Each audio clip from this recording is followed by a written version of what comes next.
ప్రపంచవ్యాప్తంగా ఇప్పుడు ఒకే పేరు మార్మోగుతోంది. అదే జెఫ్రీ ఎప్స్టీన్. అమెరికన్ ఫైనాన్సర్, లైంగిక నేరాల నిందితుడు ఎప్స్టీన్ మరణించినా అతను వదిలి వెళ్లిన డైరీ ఫైల్స్ మాత్రం ప్రపంచ దేశాధినేతలను, దిగ్గజ వ్యాపారవేత్తలను వణికిస్తున్నాయి. తాజాగా ఈ వ్యవహారంలో భారత పారిశ్రామికవేత్త అనిల్ అంబానీ పేరు తెరపైకి రావడం సంచలనం సృష్టిస్తోంది.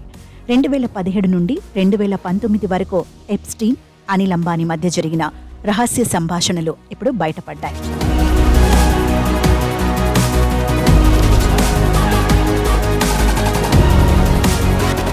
ఈ ఫైల్స్ ప్రకారం అనిల్ అంబానీకి, ఎప్స్టీన్కు మధ్య కేవలం వ్యాపార సంబంధాలే కాకుండా వ్యక్తిగత భేటీల ప్రణాళికలు కూడా నడిచాయి.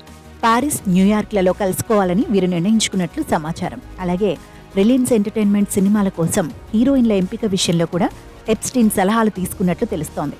స్వీడిష్ మహిళను అనిల్ అంబానీకి ఆఫర్ చేసిన విషయం, పారిస్ నగరంలో సమావేశం ప్రణాళికలు, దావోస్లో 2018లో ప్రపంచ ఆర్థిక వేదికపై ట్రంప్ వ్యాఖ్యలకు ప్రతిస్పందన, 2019లో న్యూయార్కుకు వస్తే ఎప్స్టీన్ నివాసంలో కలుసుకోవాలని నిర్ణయించడం వంటి విషయాలు చర్చనీయాంశంగా మారాయి. కేవలం భారత్ మాత్రమే కాదు, బ్రిటన్ రాజకుటుంబంలో కూడా ఈ ఫైల్స్ చిచ్చుపెట్టాయి. బ్రిటన్ రాజు చార్లెస్ III సోదరుడు ప్రిన్స్ ఆండ్రూ తన గౌరవ పదవులను, నివాసాన్ని కోల్పోవాల్సి వచ్చింది.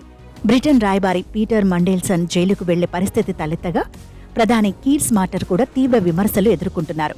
నార్వే, స్వీడన్ వంటి దేశాల్లోని ప్రముఖుల గుట్టు రట్టవడంతో ఆయా దేశాలు ప్రత్యేక విచారణా అధికారులను రంగంలోకి దించాయి. పరిస్థితి తీవ్రతను గమనించిన అమెరికా న్యాయశాఖ ఈ రహస్య ఫైల్స్ను ఆ దేశ కాంగ్రెస్ సభ్యుల సమీక్షకు అనుమతించింది. అత్యంత కట్టుదిట్టమైన భద్రత మధ్య ఈ డాక్యుమెంట్లను ప్రజాప్రతినిధులు పరిశీలించనున్నారు. త్వరలోనే మరిన్ని సంచలన నిజాలు బయటకు వచ్చే అవకాశం ఉండటంతో ఎప్స్టీన్తో సంబంధాలు ఉన్న బడాబాబుల గుండెల్లో రైళ్లు పరిగెడుతున్నాయి. ఇది కేవలం ఆరంభం మాత్రమేనా?